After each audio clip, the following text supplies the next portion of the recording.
여성이 보는 여성의 이야기 자매의 고치 방송 시스터우드입니다. 안녕하세요, 유나입니다. 안녕하세요, 황효진입니다. 오늘 무슨 며칠인지 아세요? 오늘 11월 27일. 그렇습니다. 11월 27일에 나가는 방송을 녹음하고 있는데요. 아까 이게 혹시 12월인가? 막 이렇게 하면서 깜짝 놀란 거예요. 근데 뭐 12월이 아니지도 않는 거죠? 거의 12월이라고 할 수 있죠. 거진 12월이라고 할 수 있지. 그쵸. 이때쯤이면 동배가 다 끝났나? 그래서 내가 지금 한 게 조금도 먹히지 않는 것은 아닌가? 이미 사람들의 마음속에서 다 잊혀졌나? 연말 계획 혹시 있으세요? 연말 계획 아직까지 못 세웠어요. 왜냐면 연말이란 느낌이 잘 안 드네요. 저희가 사실 11월이 되게 굉장했잖아요. 그쵸. 두 사람 모두가 좀 개인적인 일이 있었고 저희가 이사를 했거든요. 둘 다 따로 이사를 하게 돼가지고 굉장히 힘든 시간을 바쁘게 지나갔는데 얼리미티드 에디션까지 하면서 굉장히 빨리 지나갔었는데 그래서인지 좀 아득하게 느껴지네요. 하지만 뭐 연말 여러분들 좀 잘 맞이하시기를 바라겠습니다. 그렇게 힘없는 목소리로 잘 맞이하시길 바란다고 하면 마음이 불편하잖아요. 들으신 분들이. 화이팅! 저 사람은 힘든 것 같은데 난 잘 맞이해도 할 수 되는 있다. 건가? 화이팅! 이러면서. 그러면 공지사항으로 넘어가 보겠습니다. 네, 이거는 조금 힘있게 해보겠습니다. 자매 고치방송 시스터우드는 아이튠즈 팟캐스트, 팟빵, 네이버 오디오 클립, 유튜브에서 들으실 수 있습니다. 셀럽맥과 함께한 시즌1은 네이버 오디오 클립 독점 공개로 네이버에서 시스터후드를 검색해서 들어주세요. 광고 문의는 헤이메이트 공식 메일인 헤이메이트매거진@gmail.com으로 받고 있습니다. 어떤 광고에도 열려있으니 많은 문의를 부탁합니다. 헤이메이트의 인스타그램, 트위터 계정이 운영되고 있습니다. 유튜브 구독, 계정 팔로우도 잊지 마세요. 자매들의 응원과 피드백은 언제나 환영합니다. 그러면 오늘의 작품 소개해 볼게요. 오늘의 작품 어떤 작품인가요? 네, 오늘의 작품은 영화 윤희에게입니다. 일본 오타루에 준이라는 여성이 살고 있고 한국 예산에 윤희라는 여성이 살고 있어요. 그런데 어느 날 준으로부터 윤희에게 한 통의 편지가 배달이 됩니다. 그런데 그 편지를 윤희의 딸 세봄이 먼저 확인을 하게 돼요. 그리고 윤희와 함께 오타루 여행을 떠나게 됩니다. 그래서 그 이후에 준과 윤희가 오타루에서 약 20년 만에 재회를 하는 그런 이야기가 담겨 있습니다. 메리 크리스마스 미스터 모라는 영화를 연출했던 임대형 감독의 두 번째 영화고요. 2019년 부산국제영화제의 폐막작이기도 했습니다. 윤희에게를 다뤄달라고 하신 분들이 사실 좀 계셨잖아요. 그쵸. 사실 이제는 여자가 많이 나온다 하면 시스터우드가 떠오르는 것 같아요.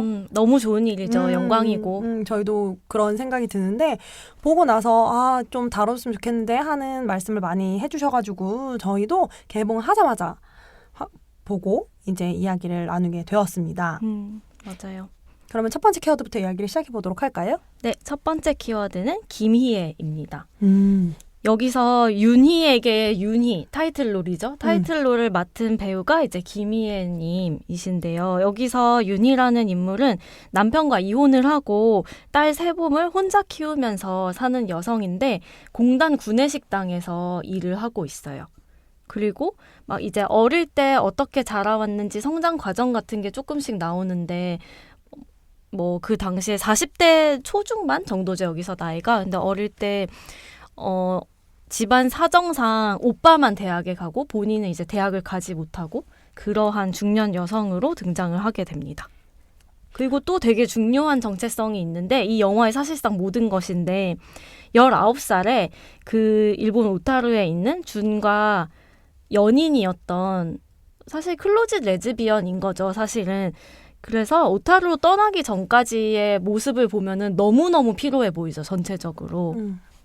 사실 김희애 배우가 이 작품을 처음 한다고 할 때 저는 뭐 다른 거는 내용은 전혀 몰랐고 그 카메라를 들고 그 아름다운 설원 맞아요. 그 오타루의 설원에서 있는 사진만 보고 엄청 그 미적으로 아름답게 외모가 이렇게 좀 꾸며진 약간 그런 모습을 생각을 했던 것 같아요. 약간 캐롤처럼. 저도요. 캐롤에서 케이트 블란쳇처럼 좀 이렇게 그 흰 설원과 어울리는 좀 깃들어진 그런 모습일 거라고 생각을 했는데 너무 피곤한 얼굴로 등장을 하죠. 그쵸. 근데 그게 너무 좋았고 음. 이 영화의 가장 어떤 코어 그 중심에 있는 표정이었다고 저는 생각이 들어요. 근데 그 피로함이라는 게 막 남편과 이혼하고 혼자 살면서 아이를 키워서 피로하다 이거보다는 자기 자신 인체로 살아가지 못하는 사람의 피곤함 같은 거 그런 것이 되게 잘 묻어 있죠. 그래서 처음에는 이 영화에서 윤희에게가 이제 퀴어 서사다, 여성이 여성을 사랑하는 이야기다, 그게 되게 중심이 되는 이야기다라는 걸 모르고 보면은 물론 효진이 방금 말씀하셨던 것처럼 그냥 엄청 피곤한가 보다. 뭐 일도 바쁠 테고 공단에서 이제 식당 일을 하니까 구내식당에서 일을 하니까 바쁠 거고 딸은 혼자 키워야 되고 그러니까 피곤할 수도 있겠지라는 생각을 할 수도 있는 모습이지만 그 피로함이 뭐라고 할까요? 그러니까 그 피곤함 안에 무엇인가 감지가 되는 맞아요. 연기를 사실은 하잖아요. 그러니까 연기라는 건 참 대단한 것 같아요. 맞아요. 사실 책에선 그것을 그러니까 대본이요. 대본에서는 그것을 뒤에는 설명이 되지만 초반에는 그것이 설명이 안 될 텐데 그것을 갖고 연기를 하는 그쵸. 거잖아요. 담고. 그 인물이 실제로 그 인물이 아닌데도 불구하고. 그래서 그걸 품고 연기를 한다는 느낌이 들고 김희애 배우가 연기를 얼마나 많이 했습니까? 얼마나 많은 그쵸. 작품에서. 그런데도 또 새로운 얼굴이 보이는 맞아요. 점이 정말 대단한 배우다라는 생각을 했어요. 그 왜 중간에 윤희가 기찻길 옆을 이렇게 걸어가는데 얼굴이 되게 클로즈업, 거의 상반신 클로즈업 정도가 들어간 장면이 있잖아요. 근데 그 장면에서 보면 정말 화장기가 하나도 없이 그냥 맨 얼굴 같은 것이 되게 잘 드러나는데 정말 피곤해 보이고 정말 푸석하고 근데 그런 것들을 되게 정면으로 보여준다는 것 자체가 엄청 의미가 있는 것 같아요. 이게 완전히 중년으로 접어들기 전, 그러니까 중장년으로 접어들기 전의 여성이 화면에 등장할 때 그런 얼굴을 보여준 적이 있나? 그리고 그러한 어떤 화장기 없는 얼굴을 그렇게까지 클로즈업을 한 적이 있나라는 생각을 해보면 기억이 지금 잘 나지 않아요. 그리고 눈 같은 데가 엄청 부어있거든요. 맞아요. 그래서 좀 약간 근데 그것이 또 병 같은 거라고는 또 안 느껴지는 그쵸, 거죠. 그러니까 그쵸. 어떤 피로 같은 것이 되게 누적된 사람의 얼굴 같은 것을 하고 있는데 그 얼굴이 굉장히 인상적이었던 것은 저희가 모두 기억을 하고 알고 있다시피 김희애 배우는 늙지 않는 외모 같은 맞아요. 것이 지금까지 굉장히 많은 부분이 소구가 됐었잖아요. 화장품 모델도 하시고.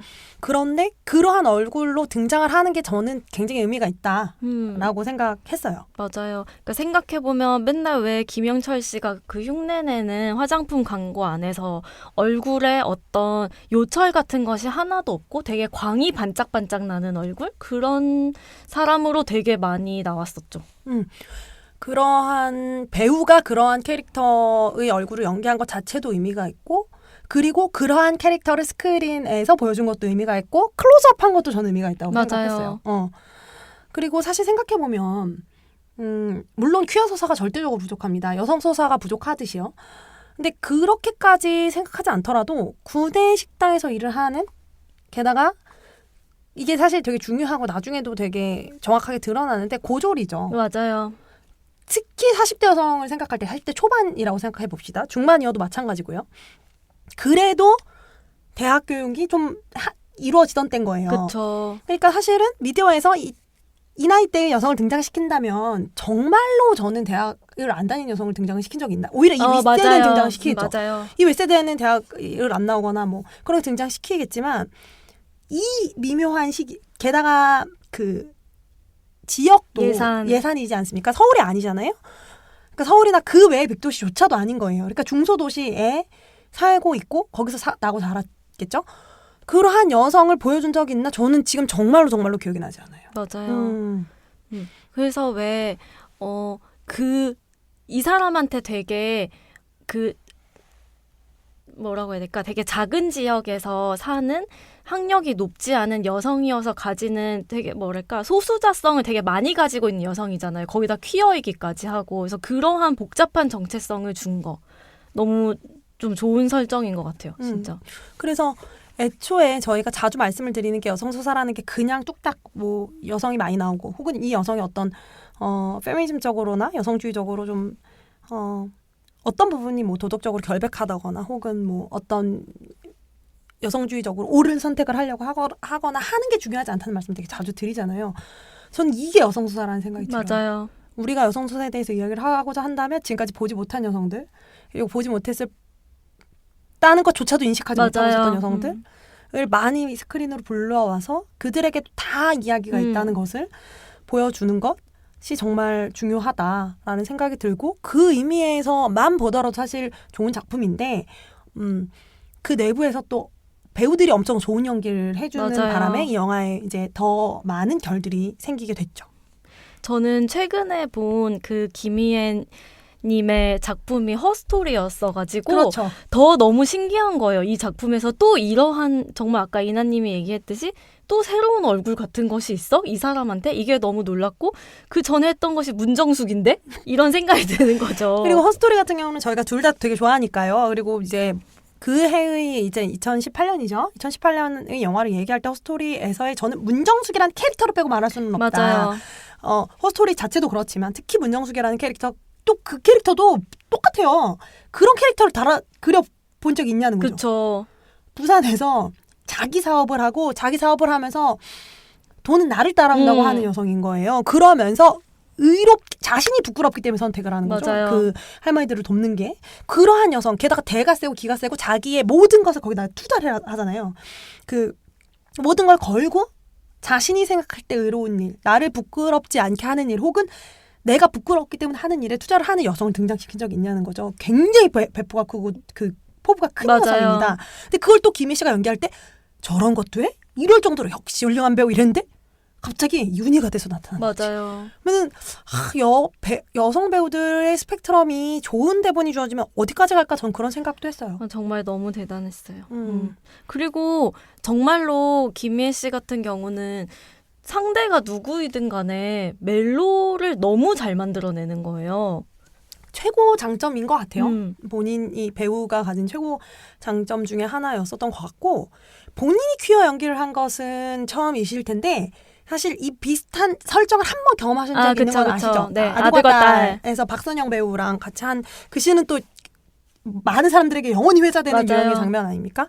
그때도 그런 느낌이 있었고, 그 어떤 자리에 갖다 놔도 정말 대단한 배우다. 그리고 정말 새로운 모습을 계속 볼 수 있는 연기를 보여줬다, 이런 생각이 들더라고요. 이 영화에서 특별히 인상 깊었던 장면이나 연기 같은 게 있으세요? 김희애 씨가 등장하는 씬 중에서?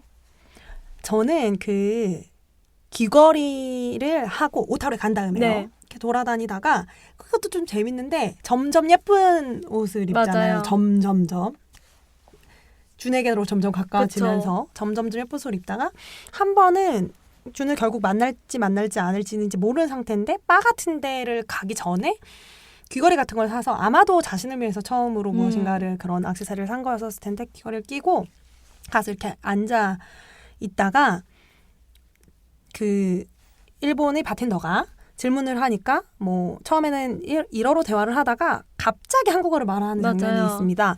근데 사실 그 장면은 잘 생각해보면 굉장히 뜬금없는 장면이에요. 그리고 저희가 어제 영화를 보고도 그런 얘기를 했지만 그 바텐더 입장은 어땠겠어요?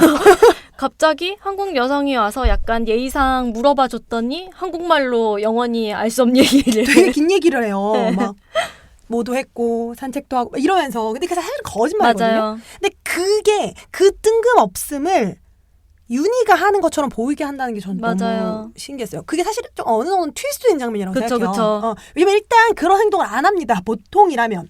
거기서 이제 한국어로 대답하지 않는다는 거죠. 그런데 그것을 윤희의 어떤 마음, 그때 굉장히 복잡한 심경이었을 것이고, 그것 때문에 그것을 할 수 있게 보인다는 점이 전 좀 신기했어요. 맞아요. 효진 씨는 어떠셨어요?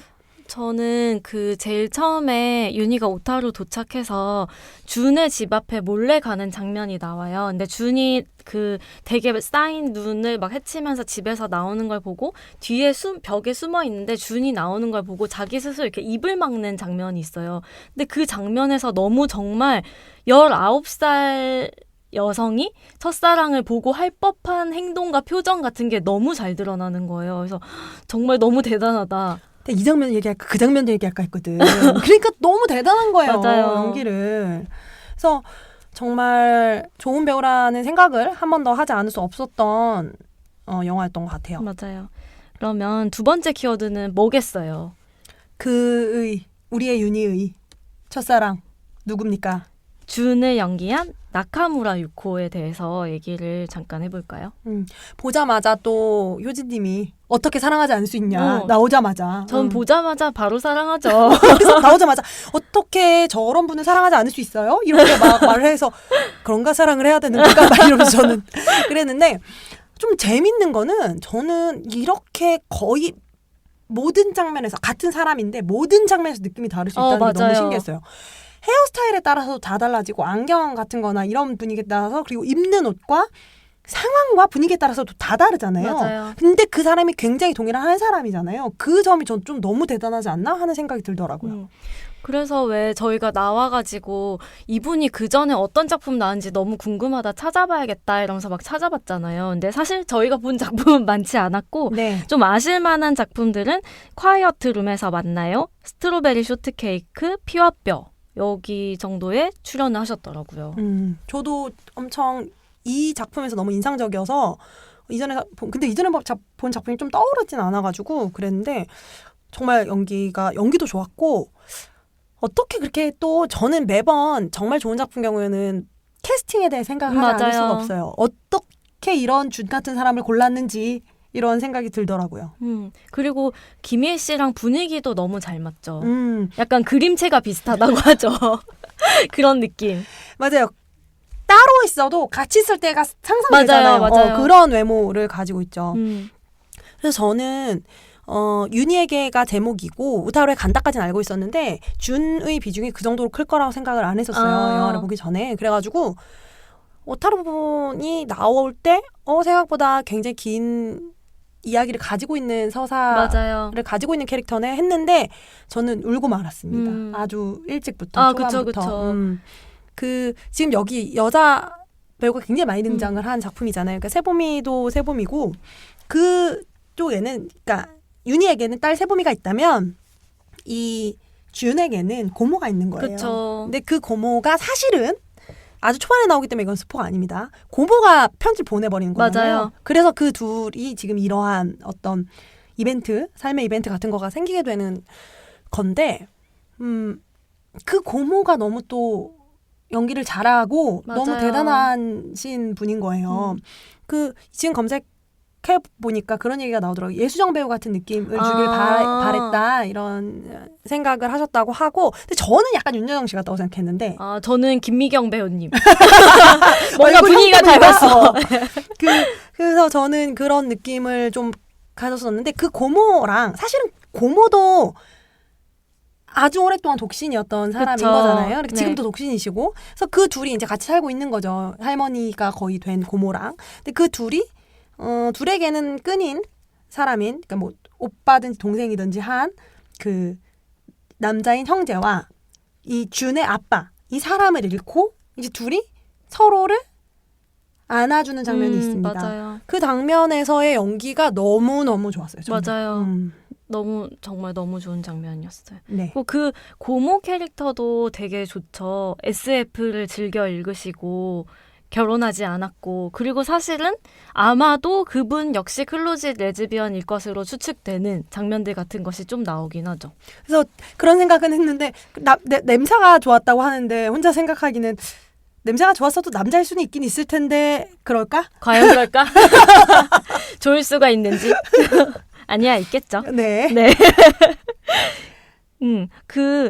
이 인터뷰에서 이걸 봤는데 이 얘기를 했더라고요. 나카무라 유코 씨가 연기를 하기 위해서 사실 한국과 일본에 이제 김희애 씨랑 따로 있으니까 이 배우에 대해서 잘 알지도 못하고 어떤 식으로 감정선 같은 것을 잡아야 될지 좀 어려우셨을 거 아니에요. 그래서 인터뷰에서 작품을 촬영하기 전에 김희애의 고등학교 사진을 받았다. 너무 예쁘고 멋졌다. 핸드폰에 그 사진을 저장하고 촬영하기 전에 매일매일 그 사진을 보면서 촬영을 기다렸다.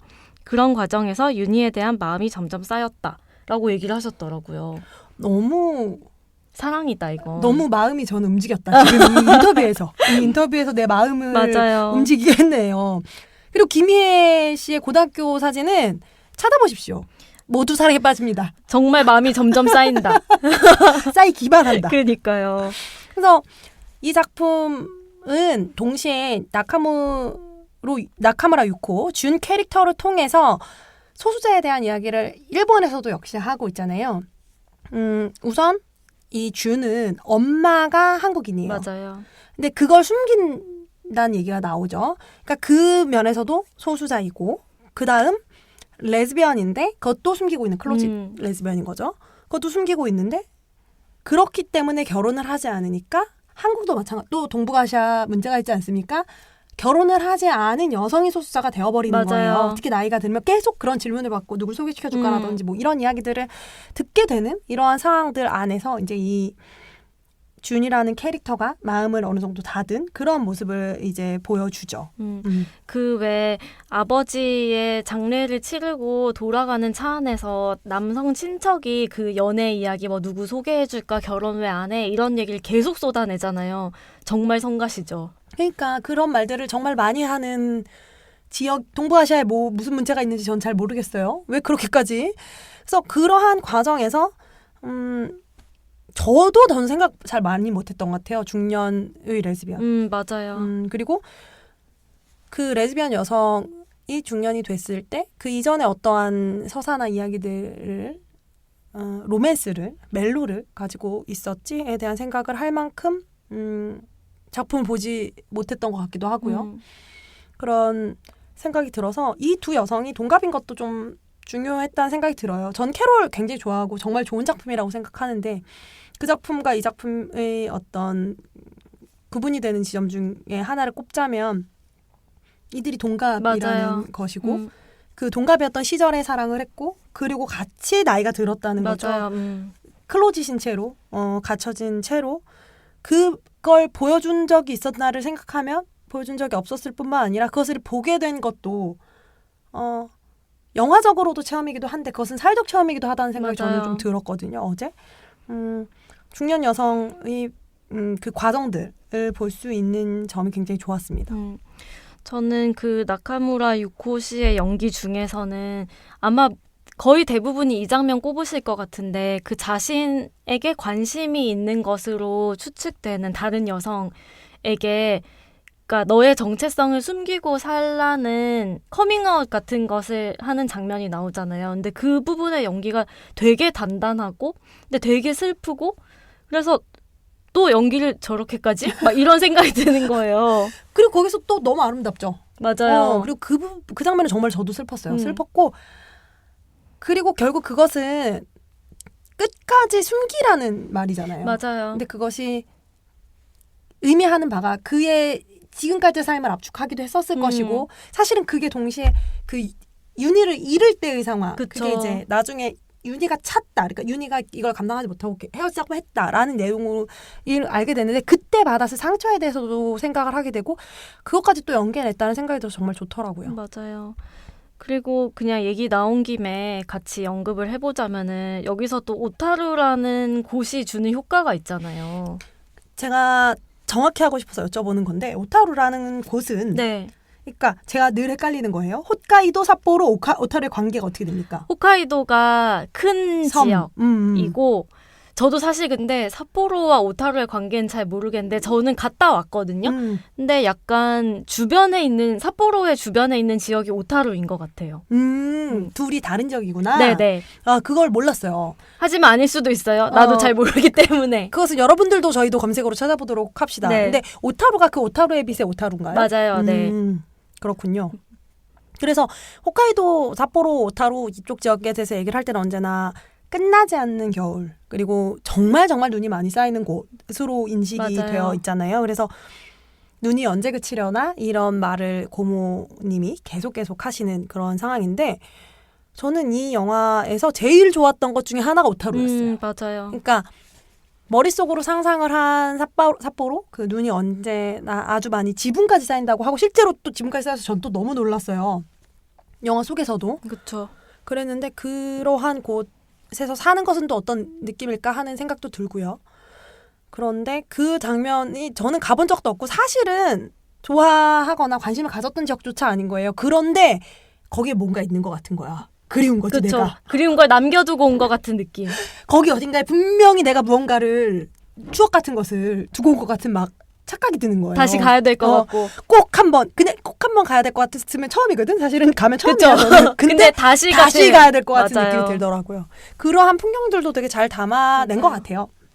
저는 눈이 안 오는 계절에 다녀왔는데 그때 다녀와서 좀 너무 아니지 않나, 별로인 것 같은데 여기 막 제가 그때 갔다 와서 별로고 다시 홋카이도 쪽에 갈 일은 없겠고 막 이랬잖아요. 근데 갑자기 너무 그리워진 거예요. 겨울에 가야 되는 건가 봐. 그러게요. 아무리 생각해도 물론 그런 거 많이 말씀하시잖아요. 홋카이도도 뭐 언제도 좋고 뭐 꽃이 필 때는 또 예쁘고 예쁘겠지. 그렇지만 눈 때문에 유명한 건 이유가 있지 않을까 맞아요. 하는 생각이 문득 들면서, 그래서 모든 사람들이 다 반사판 같은 거를 그쵸. 받은 것처럼. 자연 반사판. 네. 그래서 약간 창백한 빛인데 그 빛이 그러니까 그냥 창백한 것이 아니라 정말로 그러니까 차가운 화사함 같은 것이라고 할까요? 그러한 상태가 돼서 모든 것이 아름답게 보이고, 그래서 괜히 뭔가 또 그립고 그러한 시간이었습니다. 맞아요. 그러면 세 번째 키워드로 넘어가 보겠습니다. 세 번째 키워드는 김소혜입니다. 여기서 김소혜 씨가 윤희의 딸인 세보미 역으로 등장을 하죠. 김소혜 씨 어떤 분인가요? 김소혜 씨는 이제 여러분들 다 아시겠지만 아이오아이의 멤버입니다. 아이오아이는 프로듀스 101의 첫 시즌의 그 11명이 아이오아이로 데뷔를 했었죠. 그런데 프로듀스 101 할 때 좀 주목을 받았는데 여러분 다 기억을 하실 거예요. 그 선생님이. 그쵸. 배윤정 배윤주 선생님께서. 선생님께서 소혜야, 가수가 하고 싶니? 이걸로 유명하신 바로 그분이죠. 그쵸. 네. 그때 당시만 해도 사실 그 안에서는 춤이나 노래 같은 것을 되게 못하는 캐릭터였기 때문에. F등급. 그쵸. 근데 그 당시에도 막 그 얘기는 했던 것 같아요. 배우 지망생. 이거는 있었는데 어떤 연예인 같은 것을, 아이돌 같은 것을 잘 하실 수 있나? 해도 되는지. 계속. 이런 의문이 있었는데 연기를 되게 독특한 방식으로 하잖아요. 지금 이 작품에서. 이렇게 잘하는 줄은 몰랐어요. 한 분이 말씀하시기를 그 초기에 배두나 배우가 좀 떠오른다는 말을 하더라고요. 저도 약간 플란다스에게 이때의 배두나 배우 생각이 좀 나기도 했어요. 그래서 좀 뭐 안 보던 느낌이라고 해야 되나? 그쵸. 네, 그런데 이 작품에서는 굉장히 잘 어울립니다. 그 전에 그 예전에 드라마 스페셜 강덕순 애정 변천사라는 작품 나왔을 때 시대극이었거든요. 이때도 엄청 호평을 받았었던 것 같아요. 연기를 그냥 잘하시는 분인가 봐요. 그래, 가수가 하고 싶지 않고 배우가 하고 싶었나 그쵸, 보죠. 그쵸. 그리고 하면 되죠. 이렇게 잘하는데. 네. 그래서 전 너무 흥미로웠던 게 전혀 정석적인 연기가 아니고, 잠깐 배두나 배우 얘기하시기도 했지만은 그냥 정말로 실제 나이도 사실 19살에서 그렇게 멀지 않지만은 정말로 그냥 딸 아니야? 이런 느낌으로 연기를 하잖아요. 그래서 그런 식의 뭐랄까, 실제로 그냥 그 나이 때 여자아이 같은 연기를 하는 것이 더 상대방과의 호흡을 잘 맞게 하는 그런 느낌이었어요. 그리고 김희애 배우가 엄청 세밀한 연기를 맞아요. 하잖아요. 엄청 조율된 연기라고 해야 될까요? 그런 연기를 하기 때문에 더 그 독특함? 김소혜 배우의 독특한 어떤 지점들이 잘 부각되고, 그런데 또 너무 잘 어울리는 게 맞아요. 신기하죠. 네, 저도 신기한 느낌이 들더라고요. 근데 이 사람이 가진 매력이겠지만 이게 그런 식으로 연기를 하면서 그 호흡을 맞추는 파트너를 되게 무장해제시키는 그런 느낌이 있더라고요. 거기서 뭐 김희애 씨랑도 그렇지만 그 남자친구로 나오는 성유빈 씨랑 연기할 때도 또 굉장하거든요. 성유빈 배우는 또 연기를 잘하는 배우죠. 제가 한번 대호 말씀을 드렸었는데, 저는 호랑이 때문에 울었다는 그 영화에서 사실 호랑이를 제외하고 가장 인상적인 건 최민식 배우가 아닙니다. 네, 성유빈 배우인데, 성유빈 배우가 거기서 최민식 배우, 그러니까 그 대호, 호랑이 잡는 사람의 아들로 등장을 하는데, 좀 왜 대배우랑 연기를 하면 특히 어린 친구들이나 이런 친구들은 아역 연기 같은 걸 하지 않습니까? 그러니까 맞아요. 어떤 정석적 아역 연기를 한다든지 이런데, 그거에 비해서 굉장히 전혀 안 보던 방식으로 연기를 한다? 늘 이렇게 약간 충청도 사투리를 쓰면서 하는 역할이었는데 그게 너무 흥미로웠었는데, 그런 배우랑 또 김소혜 배우를 붙여놓으니까 더 그런 시너지가 나는 것 같더라고요. 네. 그럼 뭐라고 할까요?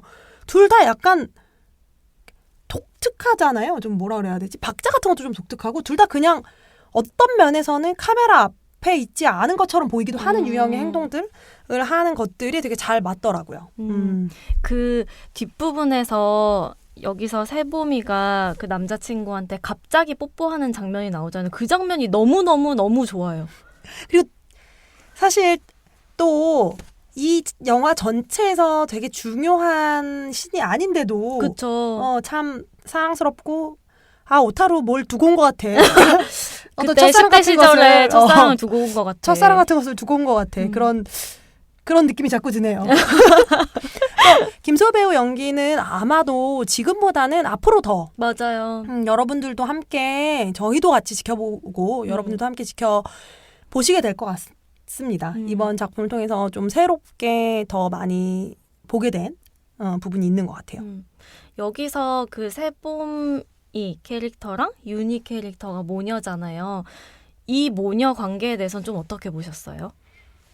저는 그 모녀의 관계를 특별하게 보여주지 않아서 더 모녀처럼 느껴졌어요. 사실 제일 모녀 같은 씬은 그 씬 기억하실 텐데 성유빈 씨가 그러니까 남자친구가 따라온 거죠. 경순인가 그렇잖아요. 이름이. 경수. 네, 경수가 따라왔잖아요. 따라온 게 걸렸을 때 그쵸.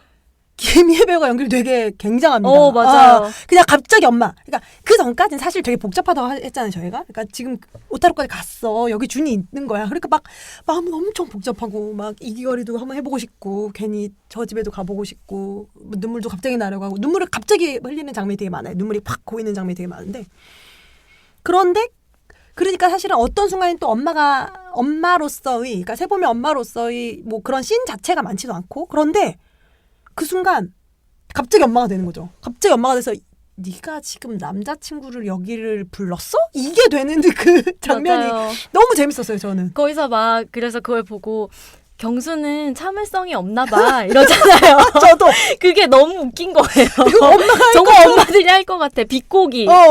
그래서 그러한 장면들이 좀 재밌고 그러니까 이 영화의 어떤 현실성이 그런 데서 나온다는 느낌도 저는 들었어요. 그 둘이 사실 또 살갑지도 않아요. 그쵸. 그러한 장면들이 좋았고 그리고 또 효진님이랑 저랑 진짜 좋았다고 한 장면 있죠. 둘이 게스트하우스에 가가지고 게스트하우스에서 담요를 덮고 맞아요. 있는 장면이 있습니다. 그 장면도 막 너무 살갑지 않은데 추워가지고 그냥 담요를 덮고 얘기를 하는데 그러한 장면들이 되게 좋았던 것 같아요. 그리고 저는 좀 좋았던 거는 두 사람이 서로를 되게 사랑하지만 각자 독립적인 인간이란 걸 되게 잘 이해하고 있는 사람들이잖아요. 그래서 저는 사실 정말 처음으로 아이를 안 낳을 거예요. 안 낳을 건데 처음으로 아이가 있는 인생 같은 거 괜찮겠다라는 생각이 처음으로 들었어요. 어제 보면서. 저도 어떤 느낌인지 조금 알 것 같아요. 그러니까 서로 분명히 사랑하는데 그래서 왜 초반에도 그런 이야기를 하지 않습니까? 뭐 엄마 왜 살아? 이러는데 사실은 딸 때문에 사는 건 아닌 거예요. 그쵸, 아니죠. 그래서 이상한 방식으로 대답하는 거죠. 딸이라고는 하는데 그냥 약간 뭐라고 해야 되지? 기계적으로 답변하기. 그렇죠. 약간 너 때문에 사는 거지. 막 이런 느낌으로 하는데 그래서 근데 나는 서울 갈 건데 이렇게 하니까 엄마 왜 그래? 엄마 속상하게라고 하는데 그것이 참 정말로 속은 상한 거예요. 맞아요. 그런데 그렇지만 속상하지만 그것을 약간 과장해서 표현을 한다거나 하지 않는 유형의 엄마와 딸인 거죠. 그래서 둘이 같이 예산을 떠나는 순간의 장면까지도 실은 딸은 서울로 대학을 간 거니까 엄마는 따라가지 않았어도 되는 거예요. 근데 사실은 예산에서는 더 이상 그런 식으로 그러니까 크로직 레즈비언이라서 언제나 무엇인가 숨기고 언제나 무엇인가 상실된 채로 자신이 아닌 채로 살 수 없었던 거죠. 맞아요. 그것 때문에 떠나온 걸로 느껴졌어요. 저는 그러니까 둘이 다른 이유로 떠나온 거예요. 같이 떠나지만 그것이 어떤 운명 공동체라거나 우리가 서로를 너무 사랑해서 떠나는 것이 아니라 그쵸. 그 점이 저도 되게 좋았던 것 같아요. 그래서 왜 그 윤희가 서울로 가면서 이제 자기의 꿈에 대해서도 다시 생각을 하고 막 그 식당에 이력서 넣으러 가는 장면이 나오잖아요. 근데 생각해보면은 그 성정체성만 숨긴 게 아니라 그것으로 인해서 그 사람의 자아 자체가 되게 쪼그라져 있었다고 해야 되나? 근데 그것이 서울로 가면서 되게 밖으로 드러나는 그런 이야기였던 것 같아요. 그러니까 이력서라는 게 그렇잖아요. 그래서 고졸이라고 쓰는 장면 상당히 클로즈업을 한번 하는데요.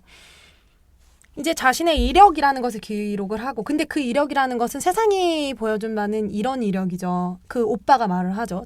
자기 때문에 대학을 못 그러니까 자기는 대학을 가고 오빠가 대학을 간 것 때문에 윤희에게 대학을 못 가게 만든 그 오빠가 막 이런 식으로 말을 하는 거죠. 너는 경력도 없고 기술도 없고 닌 가진 것도 없고 내가 소개나 시켜줘야 뭐 일을 할 수 있는 사람이지 라는 식의 말을 하잖아요. 맞아요. 그렇게 만들어버린 거죠. 오빠만이 아니라 사실은 어떤 면에서는 한국 사회의 어떤 가부장제가 억압이 그렇게 만들어버린 인간이 자신의 이력을 새롭게 기록을 하고 정직하고 새롭게 기록을 하고 그리고 한 발을 떼는 순간에서 작품이 끝난다는 것이 주는 의미가 있는 것 같아요. 맞아요.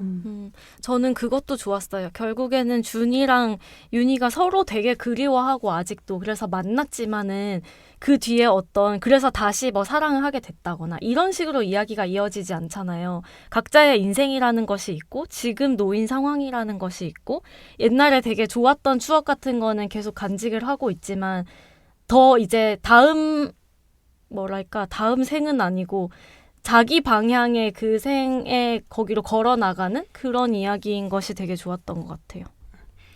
그리고 저희가 끝나자마자 한 얘기지만 고양이가 정말 좋은 연기를 보여준 작품입니다. 너무 대단하더라고요. 저는 일단 이 영화의 모든 것을 좋아할 수밖에 없었는데 뭐 여러 가지 오타루의 풍경이라던가 뭐 다 그랬는데 고양이가 나온다? 바로 통과. 게다가 100점. 고양이가 연기를 너무 잘하고 그쵸. 고양이 클로즈업도 있고 고양이가 그리고 머리가 되게 크고 귀여워요. 너무 귀여워요.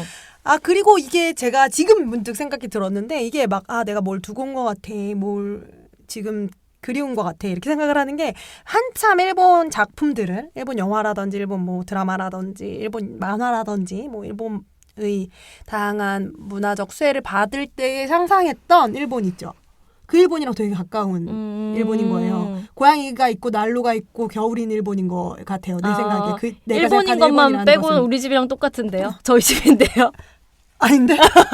고양이가 있고 난로가 있는데요. 그게 그립지 않은데요? 여하튼 고양이는 그래서 굉장히 주의 깊게 봤죠. 저희가 스코어까지 되게 주의 깊게 봤는데 쿠지라로 출연한 고양이 같은 경우는 전문 연기자더라고요. 어쩐지 그거는 그 꼬리 움직이면 그냥 나오는 게 아니더라고요. 꼬리 움직임이라든지 어떤 동선 그리고 어떤 표정들 뭐 모든 것이 좀 좋았고 이 영화는 사실 어떤 한 미술이 되게 좋아요. 맞아요. 예, 어떤 한 공간이나 이런 것들도 다 놓치지 않고 되게 세심하게 꼼꼼히 만든 영화라고 생각이 되니까 여러분들도 한번 극장에 걸려있을 때 저희가 사실 지금 일주일 정도가 늦게 나가게 돼서 그쵸. 저희가 봤던 시점보다 일주일 정도 늦게 나가게 돼서 많이 관이 남아있을지 모르겠어요. 그게 걱정이 돼요. 저희가 작품을 할 때마다 그게 매번 걱정이 되는데 그걸 왜 매번 걱정하게 만드는지를 좀 모르겠고 좀 열려주셨으면 좋겠습니다. 열어주세요. 제발 좀. 관들을 좀 열어주시고 더 많은 분들에게 보실 수 있도록 기회들이 좀 주어질 수 있으면 좋겠어요. 맞아요. 이제 그런 의미에서 오늘의 자매들 이야기 해볼까요? 네, 오늘의 자매들은 많이들 예상하셨겠죠? 케이트 블란쳇과 루니 마라 주연의 캐롤입니다. 이 영화 같은 경우는 1950년대 뉴욕이 배경이에요. 거기서 맨해튼 백화점의 점원인 테레즈와 손님으로 찾아온 캐롤이 있는데 바로 사랑에 빠져버립니다. 그래서 여기에서 이제 캐롤이 놓인 상황이 약간 윤희에게랑 연결되는 지점이 있죠. 캐롤 같은 경우는 이제 이혼 소송 중인 거고 테레즈는 남자친구가 있긴 하지만 약간 확신은 없는 그런 상태에서 둘의 험난한 사랑을 해나가는 그런 이야기인데 이 작품 캐롤 같은 경우도 되게 재밌는 게 남성 캐릭터들을 되게 약간 성가시게 잘 묘사하더라고요. 맞아요. 성가시게 잘 묘사하고 갑자기 캐롤 얘기하니까 또 갑자기 그 생각이 들었는데 저희가 한마디도 언급 안 하고 넘어갔는데 유재명 배우가 윤희 남편으로 나오는데 마지막에 막 울어요. 근데 전 또 그런 생각이 드는 거예요. 왜 이렇게 많은 한국 영화에서 남자들이 저렇게 가장 울 자격이 없는데 울까. 그래서 누가 트위터에서 그 얘기 하셨더라고요. 올해의 저 남자 왜 울어상 이러면서 윤희에게랑 82년생 김지영이랑 벌새 속 남자들. 아니 왜 울어? 뭘 잘했다고 울어? 전 정말로 뭘 잘했다고 울어라는 말이 원래는 이제 막 저희 울 때 하면은 잘해서 우는 게 아니니까 아니죠. 막 뭐지? 눈물이 그게 나니까 우는 건데. 싫은 말이라고 늘 생각했거든요. 근데 정말로 이런 말이 나오더라고 나는. 맞아요. 나 우는데 뭘 잘했다고 울어? 뭘 했다고? 이런 생각도 들고 뭐 여하튼 그렇습니다. 그런 식으로 이제 남자 캐릭터들을 캐롤에서도 또 정말로 이들의 어떤 사랑을 조금도 감지 못하고 막 둘이 플러팅을 맞아요. 하려고 오는 남자 막 캐릭터 기억나시죠? 예, 그 장면도 굉장히 재밌는데 그 장면을 이제 둘이 거의 정말 비웃으면서 그리고 그쵸. 정말로 모르는구나 이런 것들을 인지하는 장면들이 이제 나오는데 캐롤 같은 경우는 정말 좋은 작품이고 정말 케이트 블란쳇 연기가 정말 좋았어요. 저는 그쵸. 이 너무 좋은 작품은 꼭 작품입니다. 잊지 않고 여러분들도 특히 안 보신 분들이 있으면 챙겨보시면 좋을 것 같습니다. 네, 그러면은 이번 주에 새 코너 소개해 주실까요? 이번 주에 새 코너는 좀 재밌어요. 특별한 방식으로 소개해드리려고 합니다. 왜냐면 제가 아직 안 봤기 때문입니다. 그게 특별한 방식인가요? 지금까지 계속 봤던 걸 소개했으니까. 그렇죠. 특이하다. 인상적이다. 인상적이고 새로운 방식입니다. 매력적이네요. 왜냐면 사실 제가 이 작품을 되게 오래, 그러니까 오픈되자마자부터 보려고 했는데 제가 초반에 얘기했지만 상당히 힘든 11월을 지나가지 않았습니까? 많은 일들이 있었죠. 많은 일들이 있었고 무엇인가를 여유 있게 가만히 보기가 되게 어려운 형편이었어요. 형편이라고 정말 형편입니다. 상황도 아니었어요. 형편이었습니다. 형편. 그래서 계속 놓치고 있다가 여러분들이랑 같이 보면 재밌겠다 해서 소개드리는 거예요. 넷플릭스에 공개된 리즈 위더스푼과 빛나는 그녀들입니다. 우선 시즌 1까지 공개가 됐고요. 이제 배우이자 프로듀서인 리즈 위더스푼이 세상을 빛낸 여자들이랑 만난 거예요. 그래서 각자의 분야에서 이제 갖고 있는 영감을 주는 사람들을 만나서 토크쇼를 진행한다고 해요. 좋은 평가는 이제 지인들이나 또 여러 가지 뭐 SNS상에서도 많이 들었는데 저는 또 에바 두버네이를 좋아해서 감독님을 좋아하는데 그게 2편에 있더라고요. 그리고 첫 편을 또 너무 돌리 파튼으로 시작을 하는 너무 거죠. 대단한 지점. 반짝반짝합니다. 그래서 리즈 위더스푼이 최근에 이제 자신의 제작사를 통해서 여성 서사들, 여성에 대한 이야기들을 계속해 나가려고 하는 과정 안에서 이것도 사실 그런 과정 안에 있는 거겠죠. 더 많은 여성들, 더 많은 영감을 줄 수 있고 더 많이 여성들에게 소개되었으면 하는 여성들을 만나고 싶다라는 마음에서 시작된 작품인 것 같아요. 그러니까 여러분들도 저와 함께 아직 못 본 저와 함께 보시면 좋겠습니다. 이 리즈 아직 못 봤지만 리즈 위더스푼이 빛난 여성들 만나는 건데 재미가 뭐 없을 수가 있나요? 너무 재밌을 것 같고 너무 기대되고 또 보니까 20분, 22분 이 정도니까 가볍게 아마 자기 전에나 뭐 또 이동할 때도 볼만한 작품이 될 것 같아요. 여러분들 같이 보고 얘기를 해보면 나중이라도 좋겠습니다. 네. 그러면 다음 화는 뭔가요? 다음 화는 바로 겨울왕국 겨울왕국 2입니다. 와. 저희가 저번에도 한번 말씀드렸지만 원래 개봉주에 하고 싶었는데 개봉주에 하면 또 여러분들이 안 보고 미리 이제 들으시지 않으려고 해가지고 좀 또 조회수를 저희가 신경 써야 되니까요. 보고 들으시라고 저희가 다음 주로 딱 정해놨습니다. 그러니까 여러분 겨울왕국에서 엘사와 안나가 이번에는 어디서 무엇을 하는지를 그 무엇을 하는 과정에서 둘의 자매가 둘의 시스터우드가 어떻게 빛나는지를 거긴 또 진짜 리얼 시스터니까요.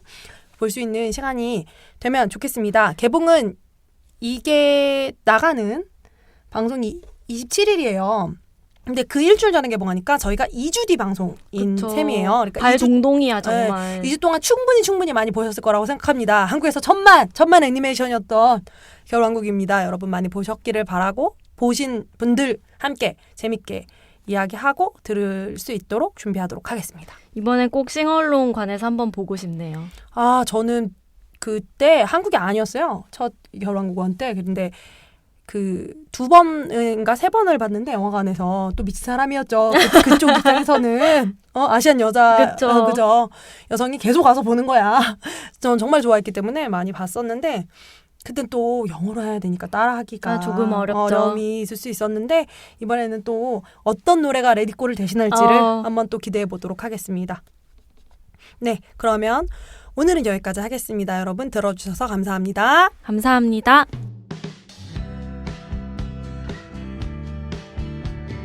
우리에게는 더 많은 여성의 이야기가 필요합니다.